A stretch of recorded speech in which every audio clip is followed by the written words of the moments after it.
very. We actually, like I said, the winds and the rain picked up at around 7:30, 7:30. As the night went on, like I said, the window broke, which caused the wind to rush through the house. And so I took a piece of cardboard and put it against the window. And then I took my bed and my headboard of the bed and slide it up against the window. So that kind of like broke the wind, but it was still seeping in.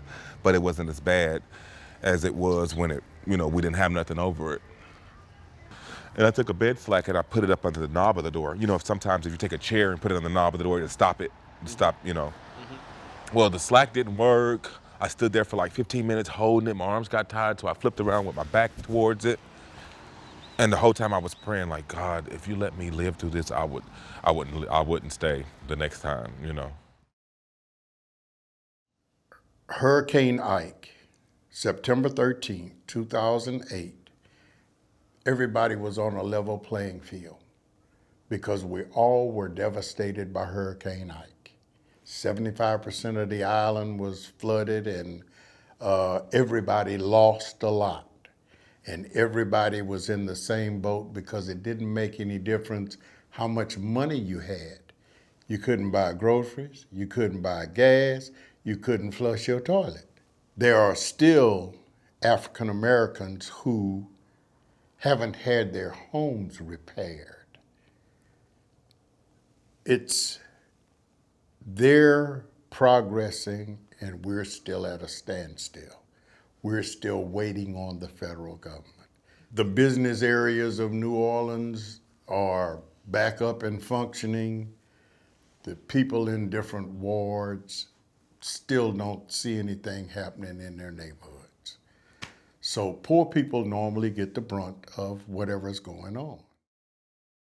The second half of the storm, uh, the winds were stronger, and everything. The house started shaking then. I didn't notice the house shaking until the second half of the storm, which was really bad. And that's when the door flew open. And the wind blew it open. So when the wind blew it open, I lost my windows, everything throughout because I had furniture down the hallway too that I couldn't fit in the room, aquariums and nightstands and stuff. And all that stuff, you could just see it going down the hallway, just. Now my partner, he fell asleep. I don't see how in the heck he slept through all that. It's kind of like me in a vehicle traveling.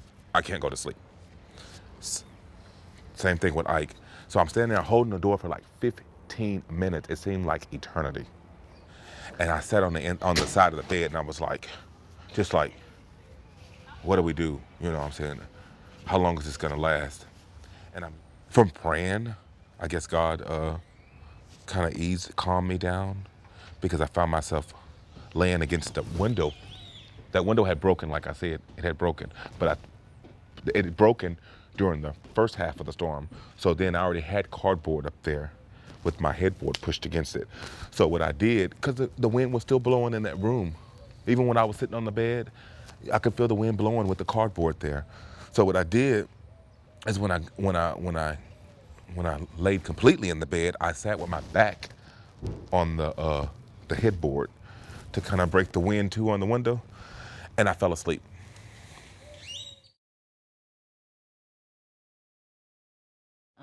It changed my perspective of just the community in general. For the first time in my life, I saw the community come together as a whole. We had to go to food trucks, the hospitals were closed, and everything was just shut down. But during that time, the community, we all came together to support one another, to just lift each other up during that time. Um, with all of the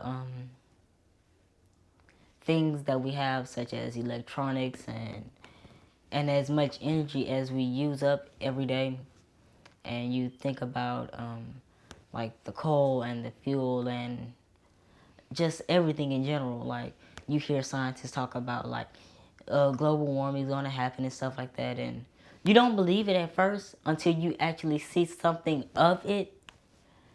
And I'm just worried for my generation coming up because we only have God knows how much time left on here. Later, we got a call saying that your house is burning down. My parents, they were like, "What is this, a prank?" No, they were like, "Your house is really burning down." So about 2 to 3 weeks later, we finally came back to the island, and the neighbors came over. They were like, "Yeah, your house burned down." And when I saw the house for the first time, I was shocked to see it still standing. Everything that I had, it was gone. It was gone. All the toys that I had, the blanket that my great grandmother made me, the pictures, the videos, the pictures of my grandparents, the pictures of my ancestors, they were all burned up in the fire. Everything was gone. When the storm ended, it was like a parade. It was like one huge big parade just going on, and then the end. You could just see it leaving. You could see it leaving. The birds start flying again. The sun came out. You know, the water had resided. I wanted to see how Broadway looked, you know. And these houses over here across the street, they were probably built like, probably built like 5 years before Ike hit. These houses back over here across the street, they got water in there, those over there too, but they didn't get totally destroyed. They did, most people, like I was telling you earlier, most people had 3 foot of plywood taken out of their places. Everywhere you would go in town, every house, every business, you'll ride by, you'll see where they had cut out. Now, after Ike had passed, you know, my thoughts of climate change, I'm more thoughtful of it now. I pay more attention to it now, you know. Climate change is going to have to take everybody to fix it, you know. And I honestly believe people are talking more about it than doing things about it. It's kind of like they're sitting around waiting if it's really going to happen. It is going to happen because, I mean, I read an article where some of the icebergs are breaking apart, you know, faster than we thought. And my common sense tells me that, you know, with those glaciers and icebergs breaking, it's causing the seas to swell. Where did that water go? You know, water like that just don't go, you know, don't just evaporate like that. It doesn't make me rethink my existence on the planet because I believe we're here for a reason, you know. But we have a big part of the climate change. I don't know if it's too late or not, but we have a big part of the climate change. We are, I mean, we have a lot of, we're a lot of,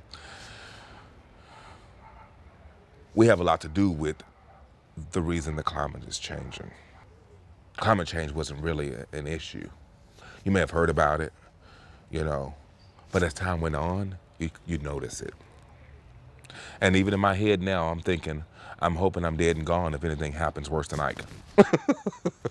You know, right after the hurricane, everybody got together. Everybody got together and they bonded and they were asking, do you need help? Do you need somewhere to stay? And there was a bond with everybody, you know. Everybody came together, all races, creed, backgrounds came together, you know. People with money, people without money. We're all equal then. The rebuilding process, a lot of people still rebuilding. Ike impacted Galveston in a lot of ways. As far as population-wise, a lot of people left. A lot of people left, and a lot of people don't want to come back. A lot of people left, and they can't come back, you know. You know, I mean, this is an island. How much better can it get? You know, summers were filled with going to the beach and swimming and stuff of that nature. And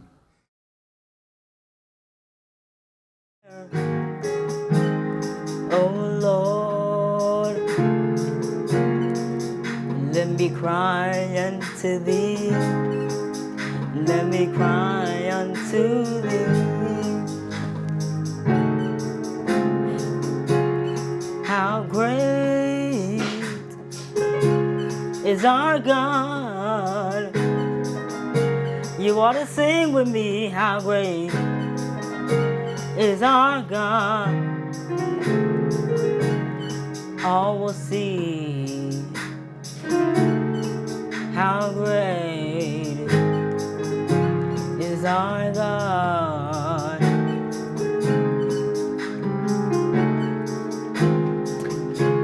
Hear my prayer, oh Lord. Hear my prayer,